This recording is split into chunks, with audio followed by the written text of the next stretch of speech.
trekking pole. Basically, a telescoping shaft with a grip on one end and a point on the other. Pretty obvious. They extend for hiking and they collapse for storage and/or travel.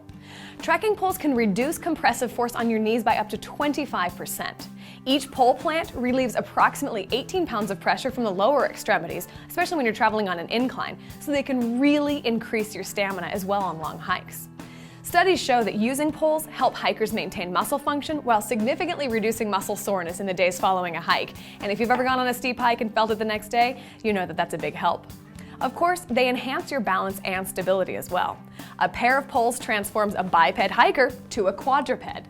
The added base provides stability on uneven and/or slippery terrain that can protect your knees and ankles. They're sold in pairs, though it is possible to purchase individual poles, often referred to as walking staffs. For serious hiking trips, hikers should always buy 2 poles. Specs to consider are shaft material, the locking mechanism, and the grips. Shaft material is a key determinant of weight. High-grade aluminum is the stronger and more economical choice. They weigh on average 18 to 22 ounces per pair. Under stress, aluminum can bend, but it's unlikely to break. Carbon fiber poles are lighter and average 13 to 18 ounces per pair. They're better at reducing vibration and they're very, very strong. Under high stress, carbon fiber poles can break and splinter. So if you're a super hardcore hiker, you never know, you might go through a pair. Locking mechanisms on your trekking poles are designed to adjust the poles to your height and also the terrain. Most poles use a twist and lock system. You find the desired length and then twist the pole hard to the right to hold. Some popular varieties of locking mechanisms are Duo-Lock. Those are featured on Compradel poles. They apply a wide area of pressure against the pole walls to achieve a secure length setting. Black Diamond brand system uses Flick Lock. It's a lever-based, clamp-like feature that's quick and easy to adjust even when you're wearing gloves. Lecky system uses an expander and screw setup called a Super Lock that is consistently strong and dependable. Remember, there are a few simple tips for adjusting your poles to the terrain. When you're hiking uphill, you want to shorten the poles by a few inches to increase load-bearing pressure. If you're going to be going downhill, lengthen the poles a few inches. That'll give you better balance and control.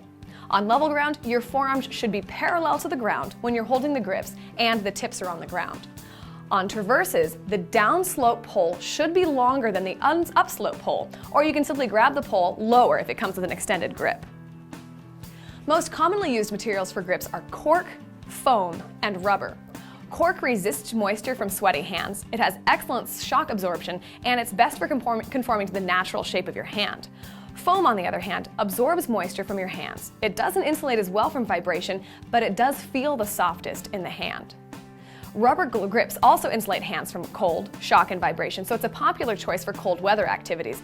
However, rubber is prone to chafe or blister on sweaty hands, so it's less suitable for warm weather hiking. Regarding shock absorption, some poles actually feature internal springs for absorbing shock on downhills. Manufacturers call this anti-shock. Anti-shock!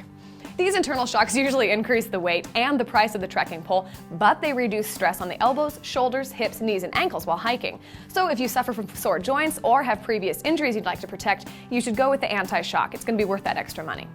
If you want the lightest pole available, then you're going to have to live without it. Some final considerations when you're shopping for hiking poles are wrist straps, baskets, and tips. Most poles allow you to adjust the length of the wrist straps in order to get a more comfortable fit around the wrist.